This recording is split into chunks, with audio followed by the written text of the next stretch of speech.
مسبوق شخص امام کے ساتھ آخری رکعت کے بیٹھنے میں یعنی قعدہ اخیرہ میں کیا پڑھے گا؟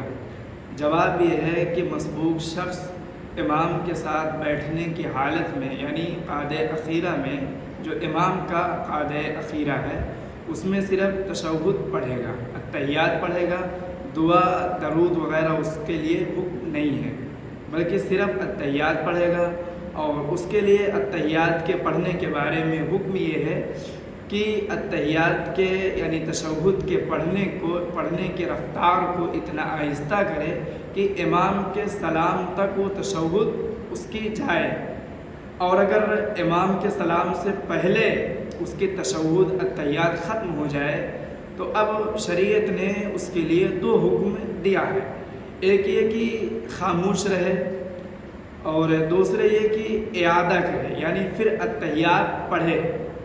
تو اس کے لیے اعادہ ہے، خاموشی ہے، لیکن دعا درود وغیرہ نہیں پڑھ سکتا۔ کیوں نہیں پڑھ سکتا ہے؟ اس لیے کہ اس کا قعدہ اخیرہ نہیں ہے، بلکہ اس کی رکعت چھوٹی ہوئی ہے۔ جب چھوٹی ہوئی رکعت کو مکمل کرے گا تب جا کر کے اس کے قعدہ اخیرہ کا تحقق ہوگا۔ لیکن یہ مسئلہ ایسا ہے کہ عوام اس کو بالکل نہیں جانتی ہے، اور اس مسئلے میں عوام کی ناواقفیت، ناعلمی یعنی معلوم نہیں ہے۔ اس کا اندازہ اس سے لگایا جا سکتا ہے کہ ہمارے ایک دوست ہیں یاسر ندوی، انہوں نے مجھ سے مسبوق کے شخص کے قعدہ اخیرہ میں اتحیات کے پڑھنے کے بارے میں معلوم پوچھا، تو میں نے ان کو بتایا جتنا معلوم تھا۔ پھر اس کے بعد انہوں نے نشاندہی کی کہ عوام اس مسئلے میں بالکل ناواقف ہے، کچھ نہیں معلوم ہے اس کو، وہ بالکل دعا درود وغیرہ سب پڑھ ڈالتی ہے۔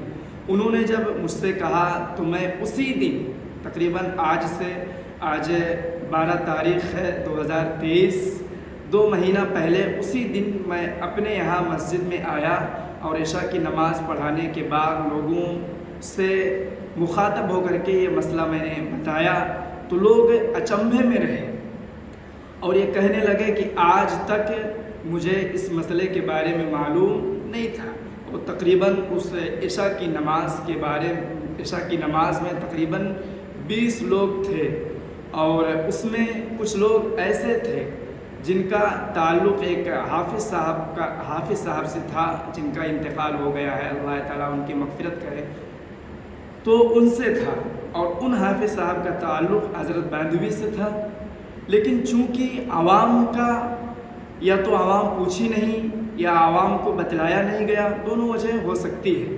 اور سب سے بڑی بات یہ ہے کہ جن کے سامنے میں نے یہ بات کہی ان کا تعلق مجھ سے پڑھنے کے بعد تقریباً 8 سال سے رہا، لیکن میں نے بھی ان کو کبھی بتایا نہیں، نہ انہوں نے پوچھا۔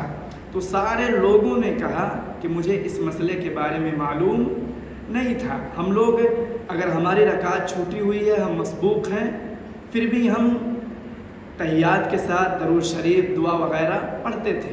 تو یہ مسئلہ ہے کہ عوام اس مسئلے سے کتنی ناواقفیت ہے۔ اگرچہ یہ مسئلہ ایسا ہے کہ آدمی دعا درود وغیرہ پڑھ دے گا تو پڑھ لینے کی وجہ سے اس پر سجدہ سو لازم نہیں ہوگا۔ کیوں؟ اس لیے کہ وہ ابھی مقتدی ہے، اور جب مقتدی ہے امام کی اقتداء کر رہا ہے تو مقتدی کی اپنی خود غلطی کرنے کی وجہ سے سجدہ سو لازم نہیں ہوتا ہے۔ لیکن یہ افسوسناک اور قابل تشویش ہے کہ ایک ایسا مسئلہ جس میں تقریباً جتنے نمازی رہتے ہیں، اگر کہا جائے 10 آدمی ہیں تو تقریباً کم سے کم 3 لوگوں کی جماعت تو ضرور چھوٹی رہتی ہے ہر نماز میں۔ تو ایسا مسئلہ ہے جس میں عموم بلوا ہے، اکثر لوگ اس میں مبتلا ہو جاتے ہیں اور معلوم نہیں ہوتا ہے، اس لیے تکلیف ہوتی ہے۔